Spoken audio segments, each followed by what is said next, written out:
We're expecting dangerous avalanche conditions through the remainder of the holiday week. Since Christmas Eve, there's already been one avalanche fatality and numerous burials and close calls around Colorado. And locally, we have already documented over 75 large to very large avalanches. This video will highlight why conditions are dangerous and how to reduce your risk.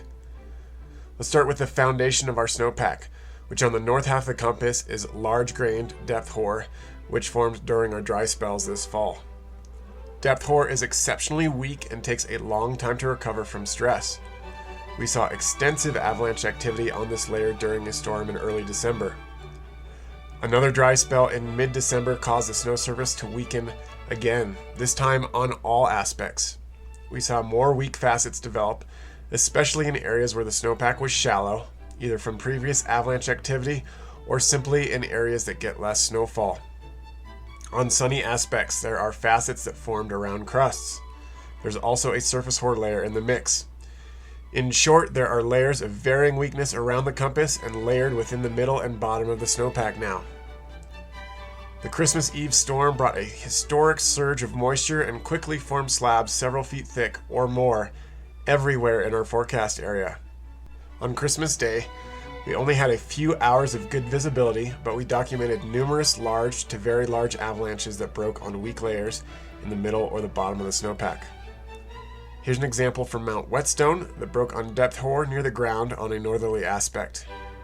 And here's a southeast and south-facing slope on Mount Bellevue, where avalanches ran on or near the crust in the middle of the snowpack. Here's an avalanche rows of observed activity from the storm, with the most extensive activity on shady aspects and wind-loaded aspects. There were several large and dangerous avalanches triggered by skiers on Christmas Day.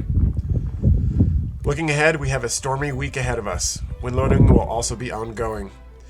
Here's a graphic showing accumulated snowfall through January 1st, with additional snowfall reaching up to 5 feet by New Year in favored areas.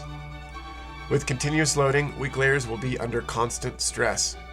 Signs of instability may start to diminish in areas with a thicker slab because it becomes harder to impact deeply buried weak layers. But the simple addition of a rider on the slope, wind loading, or snowfall could break the camel's back. We may not see the extensive avalanche activity like we did with the intense loading of the Santa Slammer, but natural and human-triggered avalanche activity will be ongoing all week. Every weak layer has a breaking point. The continuous and extensive loading this week will keep poking at every avalanche-prone slope. The aspects that were quieter early in the storm may come more into play as thicker slabs form.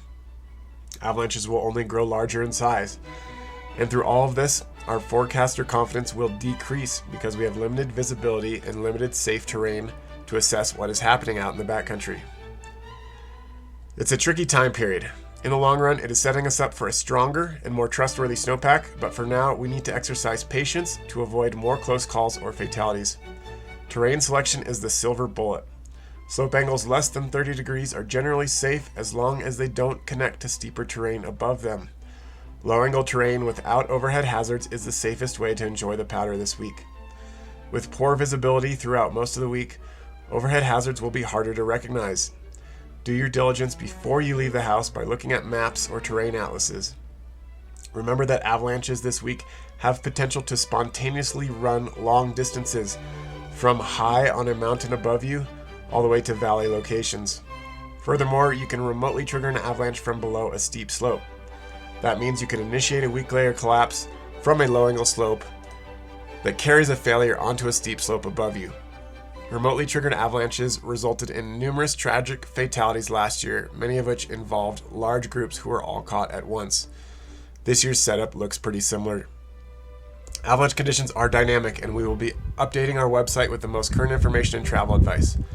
So tune in to cbavalanchecenter.org for daily forecasts published every morning at 7 a.m.